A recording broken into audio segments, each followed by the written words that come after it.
Hi, welcome to part 7 of my Tamiya Wild Dagger Land Rover Discovery build. If you saw the end of the last video, you'll know I've actually had it running now. Since then, basically the only thing I've done is just tidy up the wiring, make it look a little bit neater.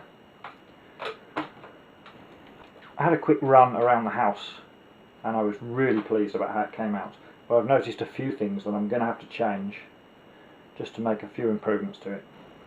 First of all, I've bought the Tamiya TL01 turnbuckle set.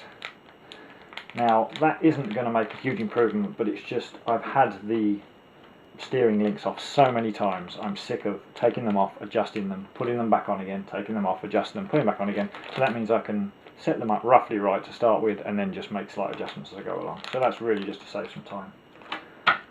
Secondly, still with the front steering, this is the standard axle carrier, I guess you call that. Upright, there you go, I think it's called an upright. Unfortunately the wheel sits here and it rubs just very slightly on the turnbuckle. The turnbuckle sticks out slightly there. So I've found Tamiya make a similar vehicle to this called the Humvee, and that has very similar sized tyres, and they obviously have the same problem because they designed these. Now as you can see, they're roughly the same size, they're an identical fit, but they just have an angled arm instead of a straight arm.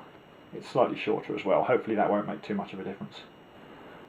And as you can see, it just angles it very slightly away, and it's only a couple of mil difference that I need anyway, so those should bolt straight on, those should save that.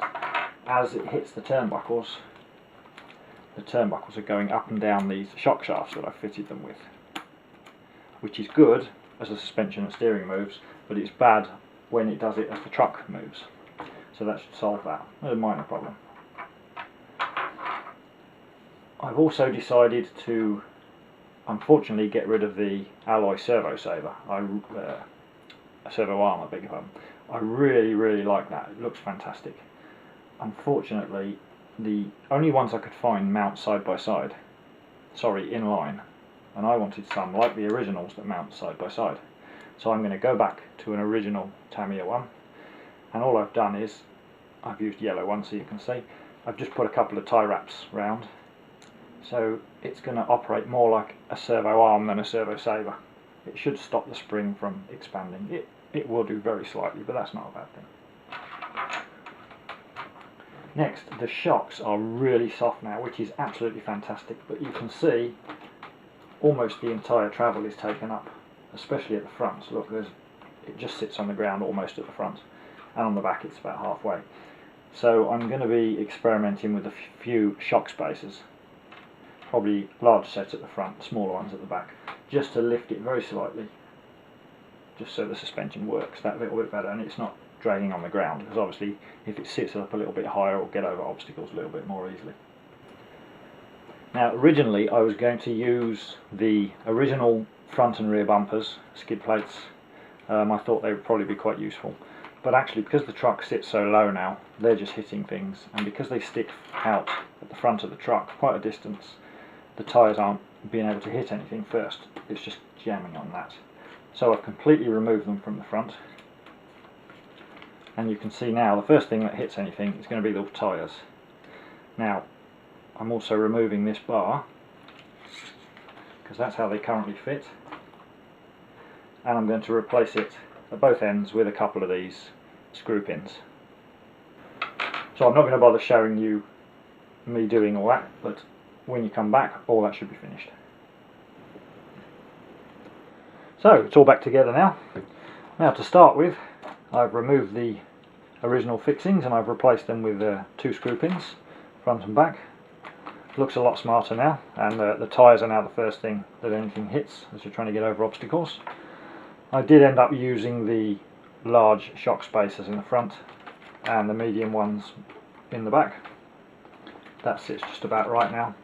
With the body on, it sits nicely.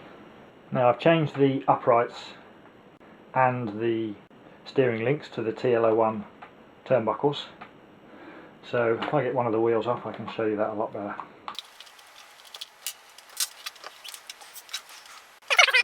Now the turnbuckles weren't ideal for this car because the servo sits up here and the steering is down here, so there's quite a big gap. And with the longer arms it didn't make so much difference, but this had too much effect on the steering and it was fouling the gearbox. So what I've done is I've used a shock shaft from the original Wild Dagger shocks, which has got just a little bit of thread on the bottom, but it's smooth along its shaft, and that allows the ball end, as the suspension goes up and down, the ball end can stay in its perfect position. And it means that if it gets to the top, it doesn't hit the chassis because it can slide down, and when it gets to the bottom and hits the gearbox, it can slide back up again. It has less effect on the steering as well. That's exactly the same on both sides. Also, it's got the Tamiya Hummer upright now, which clears the wheel perfectly. There's loads of space, so that's perfect. And I've used G-made ball ends. Now, I haven't been able to find, up until I saw these, any ball ends with steel balls that took an M3 bolt through that end, or an M3 shaft, and an M3 through the steel ball. Usually if it's M3 through that end, it has a smaller hole, very slightly smaller hole in the ball, and if it's M3 through the ball, it has a larger thread there. Whereas these, the only ones I've found that are M3 fitting both sides. And that, if you're interested, is G-made. It's part number 20216. But other than that, it's nearly complete. It's coming together well. I've still got to do some work on the body, fit the light kit. I might get a couple of little alloy upgrades for the chassis. But as you can see by the tyres are now dirty. I did go outside and give it a quick run around. Nothing special, just up and down the garden. And yeah, I'm really happy with it. It's running great. I'm really pleased I went to the trouble to make this. Obviously I'd have preferred a CC01 or something from RC 4-wheel drive, and I probably could have just dropped the body straight on and kept the interior, but well, this was virtually free. It cost me very little. I had most of the parts and I've only had to buy a few bits and pieces, so I'm really pleased with it. It's come out really well. So here comes a quick run video just to show you that it's all up and running and working properly. Hopefully I'll get time to do a better one later on once it's all finished. But for now this will have to do.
So, thanks for watching.